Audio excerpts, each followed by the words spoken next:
Fuck Shad Khan. It'd be irresponsible to jump to the conclusion that the reason Ben Johnson's not here is because of Trent Baalke and Trent Baalke. Like, that's the main only reason. I don't believe that. I don't believe that for a second. Well, guys, stop me if you've heard this one before. Our dumbass owner has struck again, and, well, he fucked up, which I think we all knew was going to happen.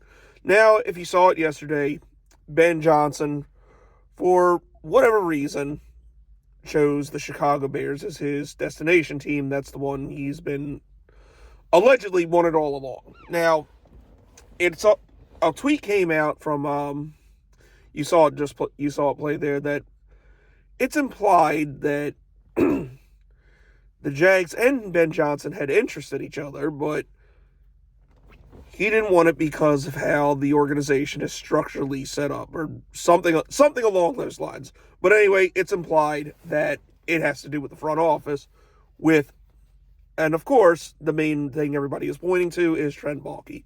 Now, we can't definitively say, but I'm pretty sure that's the reason. Like Tony Baselli said in that clip, I don't think it's the only reason, but I think it has a little bit to do with it. The reason I say it's not the only reason is because it was rumored that Ben Johnson wanted his own GM in place, but obviously Chicago has their own GM in Ryan Poles, so obviously it may not have played as big of a factor into it. And it's also rumored that Chicago wanted Ben Johnson before anybody else, and probably tampered as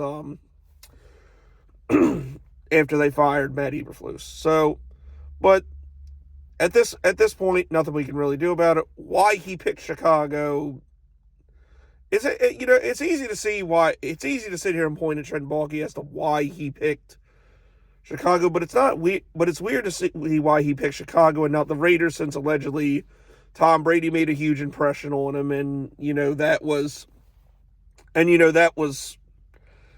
that's the one of these three that he was considering that had a GM opening. Now, does it suck missing out on Ben Johnson? Yes, but it's not the end of the world. There's actually a pretty good cast of coaching candidates out there, so at this point, we're stuck with our dumbass owner, so we'll just have to move on to the next one. So what do the Jags do from here? Well, the hot name floating around right now is Liam Cohen, the offensive coordinator for the Tampa Bay Buccaneers. That seems to be the most likely one. He has an in-person interview tomorrow, and honestly, I think I'd be shocked if he's not hired, because I think that's, maybe that's who they were eyeing all along, and they may coveted him more than Johnson, which Liam Cohen, I think, would be a very good hire. Like, he was good with the Rams, and then he went to Tampa Bay to be their offensive coordinator. He really kind of turned their offense around and got the best out of Baker Mayfield and their running game, which is something we desperately need here for Trevor Lawrence. The one concern about him, though, is I think it was his first year in Tampa, so, who knows how that will play out. But, it could be a shot in the dark, and this could actually be a very good hire. The other name I keep hearing floated around is Robert Saleh, the former coach of the Jets. Now, I wouldn't hate that hire as much as some people. Like, I know the track record of winning doesn't speak very well with the Jets, but you got to look at that situation as a whole. Number one, Robert Saleh, they pretty much already had Zach Wilson penciled in before they even hired him. Like, I don't think Saleh even wanted him. So, there was that, and then you had the old, and, we all know what happened with that. Then you had the old Aaron Rodgers situation, which pretty much Rodgers didn't like him and got him fired, more or less. So, truth be told, the Jets are one of the few teams that run their organization probably more shittier than we do. So, you have to take that into account. That being said, I think the best course of action with Saleh would be to bring him in as defensive coordinator and hire, and, maybe give him the assistant head coach tag. That way, if, Liam Cohen, Joe Brady, Aaron Glenn, or whoever fucks up, you at least got a backup plan with somebody who can run a defense. And we saw that. And also, going back to New York, I forgot to mention this. Once he got fired, the defense in New York took a noticeable nosedive. So, and if you remember, our defense was pretty shitty too. So, I think that would help having him around. But like I said, I'd bring him in as defensive coordinator and assistant head coach.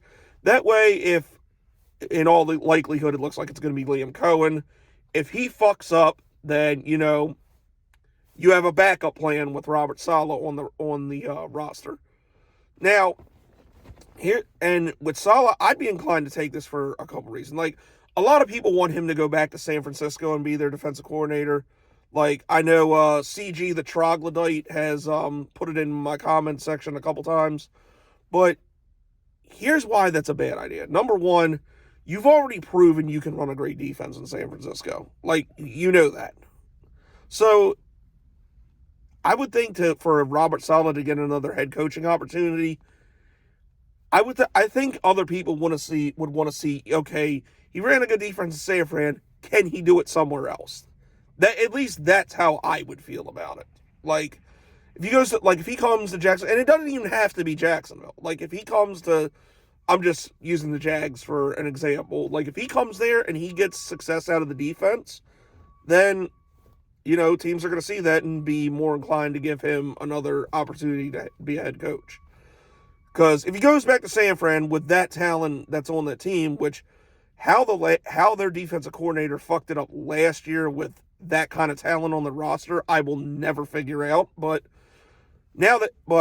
he did, and if he goes back there and fixes that, like, that just basically proves you can do the job that got you hired with the Jets. Where if he goes to Jacksonville or a different team, he's proving he can do it somewhere else. At least if I'm somebody, looking for a head coach in the next year or the year after that, and Saleh's name pops up, he has a resume that, okay, I've fixed 2 different teams' defenses. So if I'm Robert Saleh, I would be inclined to take the job here. And, and like I said, if Liam Cohen or whoever fucks up, you got a guy who can step in on an interim basis at least, and fill the shoes, because that was sort of the problem of why Doug Peterson lasted the whole season.